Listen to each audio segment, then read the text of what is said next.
Praise God, everyone, and happy Mother's Day to all the beautiful moms here and to be moms. I'm here to thank God for the wonderful people, three women in my life who are very close to my heart and who have led me to God and who are with me all the time. My mom, my mother in love. I always use that, sister. I always use mother in love for my mom in law, and a wonderful daughter that I have who reflects my mom. My mom was the person who introduced us to God and the fear of God and love of God.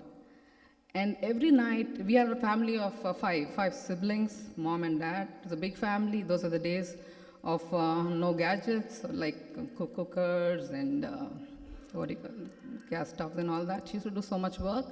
And she used to wake up at 2 o'clock in the night and pray. She used to sit, and sometimes when we woke up, we used to see her sit and pray. At that time, we never understood the importance of that and how difficult it is. Nowadays, we cannot imagine sitting up in the middle of the night after doing so much work. And also, she taught us to love everyone and to forgive everyone and never hold any grudge. And over and above that, love the in-laws. When we step into a new family, love them, accept them. You're going to their house, they are not coming to your house, so you have to get used to them. You have to love them first and then grow into their family and love God first. And my mom-in-law, mom in love. I can give only one example of what she is. I had Olivia after 10 years, 11th year she was born, and my husband is the only son to the wonderful family. And after I conceived, she took care of me. She wouldn't let me go to my mom's place because mom had passed away already, and she wanted to take care of me fully. She kept me with her, and she took wonderful care of me.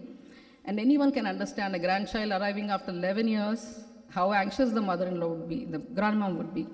And I had to go undergo a cesarean operation, and then after the C-section, when the nurse came out with the news, even my sister told me this. My sisters were anxious about which baby it was, because in India, they don't reveal the gender of the baby. So they were very anxious to know whether it was a boy or a girl. But it seems my mom-in-law first asked the nurse, how is Merlyn? So that really brought me to her for a lifetime.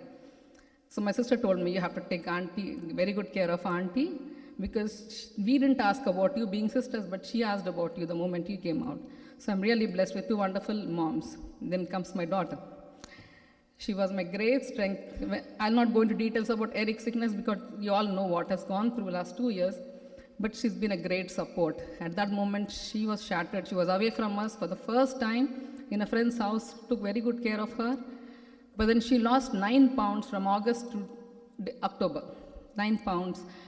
And then she was so down emotionally, mentally, but she gave me great support and stood by me. But at times she broke down. She asked me, Mom, where is God? I said, Nana, pray for God. What is happening to Dad? When is he going to be normal? When is he going to walk?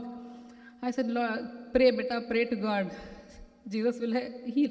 Mama, Jesus is not listening to me. Where is Jesus? For her, for a child, Jesus means love. How can a loving father see children suffer so much? I had no answer. I just said, He will do it because this is the word for me. A year back, almost a year back, before Eric fell sick, I saw a terrible dream. In that dream, I'm falling from a great height, and suddenly I hold the wall with my right hand, and I'm dangling from there. Suddenly, I see Jesus' figure appearing. I don't see his face, but I see a figure holding my left hand. So I'm happy I'm going to be saved. Suddenly, my right hand slips. And then this person, literally, he left my hand like that, and I was falling from there, and I woke up. And I panicked. I said, why is Jesus leaving my hand? And I didn't tell Eric about it. He left for office. I called up my friend in India. Her name is Merlyn too. She's a very spiritual person. I said, Merlyn, why did God leave my hand? Am I being bad in some way? She says, point one, note that God will never leave his hand from his side.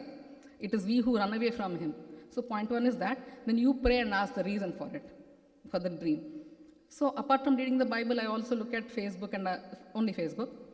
Sometimes I get very good spiritual answers from there. I prayed and said, Lord, I'm going to open the Facebook now. Speak to me.